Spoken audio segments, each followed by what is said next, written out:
नमस्ते दोस्तों।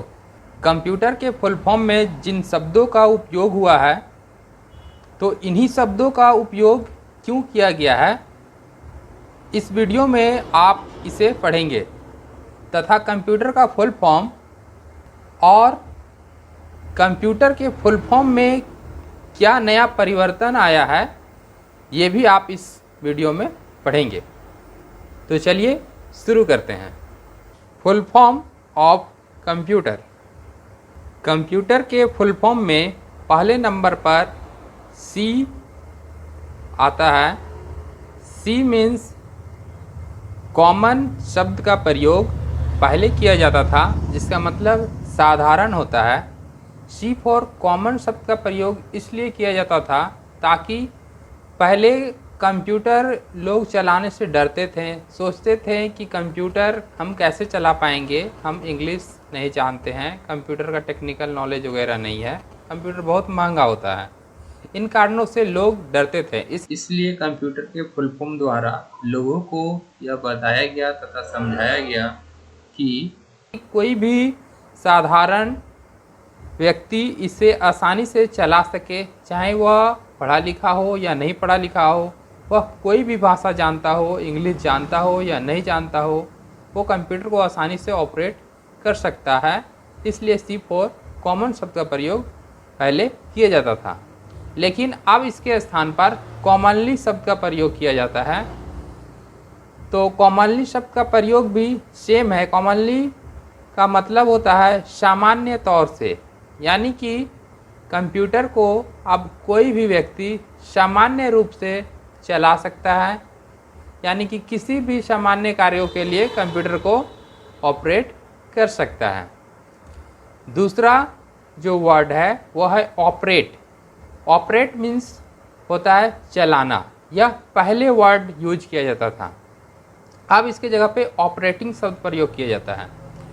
तो ऑपरेट शब्द पहले इसलिए उपयोग किया जाता था क्योंकि कंप्यूटर एक ऐसा मशीन है जो मल्टी कार्य करता है, यानी कि एक से अधिक कार्य करता है। और कोई भी ऐसा मशीन जो एक से अधिक कार्य करता है, उस मशीन को चलाने वाले को ऑपरेटर कहते हैं। इसलिए कंप्यूटर भी एक से अधिक कार्य करता है, इसलिए कंप्यूटर को चलाने वाले को भी ऑपरेटर कहते हैं।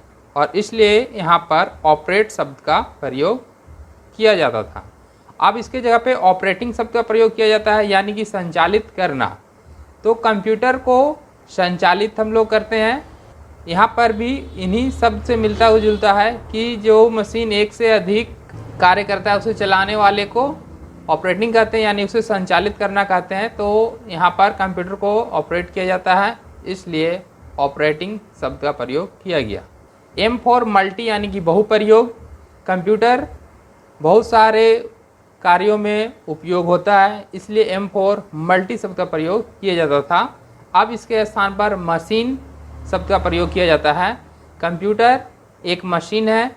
मशीन का हिंदी यंत्र होता है, यानी कि कंप्यूटर एक ऐसा मशीन है जिसका बहुत सारे उपयोग होते हैं, इसलिए यहाँ पर एम फॉर मशीन शब्द का प्रयोग किया गया।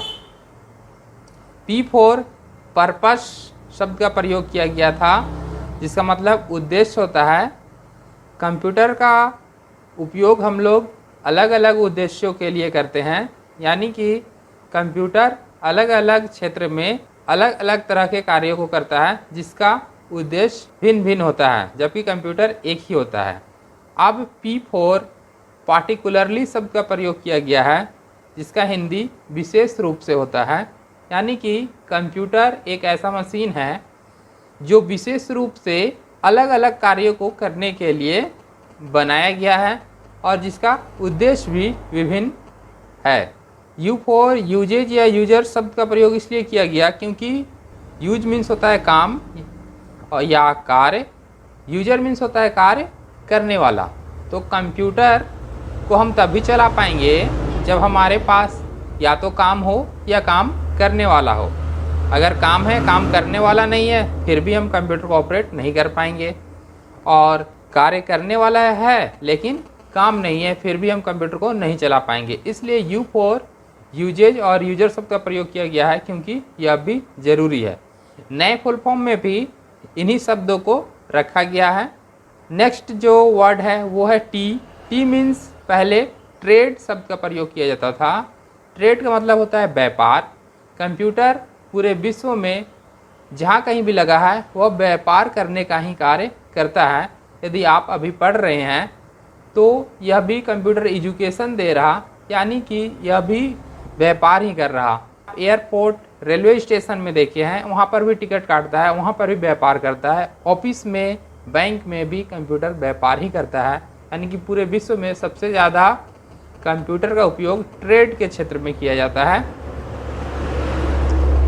इसलिए T4 ट्रेड शब्द का प्रयोग किया जाता था। लेकिन अब T4 टेक्निकल शब्द का प्रयोग किया जाता है, जिसका हिंदी होता है तकनीकी।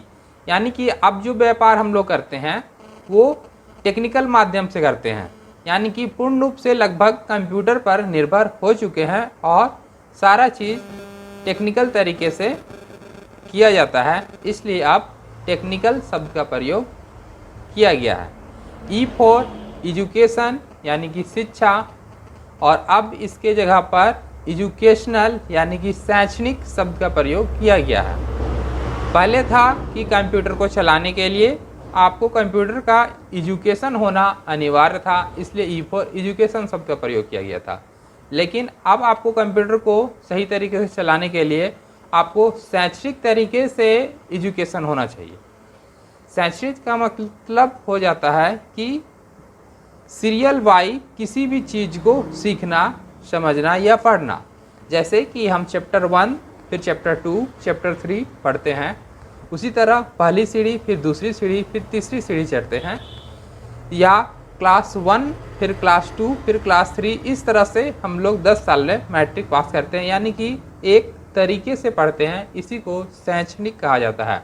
तो कंप्यूटर को भी सही तरीके से चलाने के लिए आपको इसका स्टेप बाय स्टेप शिक्षा ग्रहण करना होगा, इसलिए E4 एजुकेशनल यानी कि शैक्षणिक शब्द का प्रयोग यहाँ पर किया गया है। R4 रिसर्च यानी कि अनुसंधान या बार बार खोज करना या दोबारा खोज करना, इसका मतलब होता है। नए फुल फॉर्म में भी R4 रिसर्च शब्द का ही प्रयोग किया गया है, यानी कि उसी शब्दों को यहाँ पर भी रखा गया है। कंप्यूटर खुद अनेकों बार रिसर्च होकर के बना है।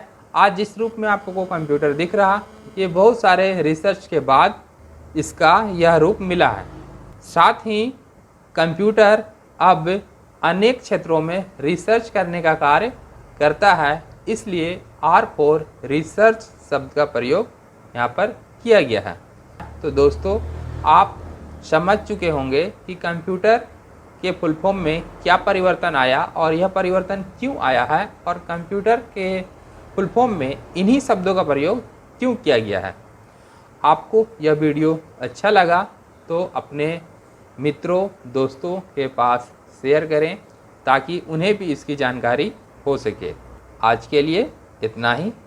धन्यवाद। जय हिंद, जय भारत।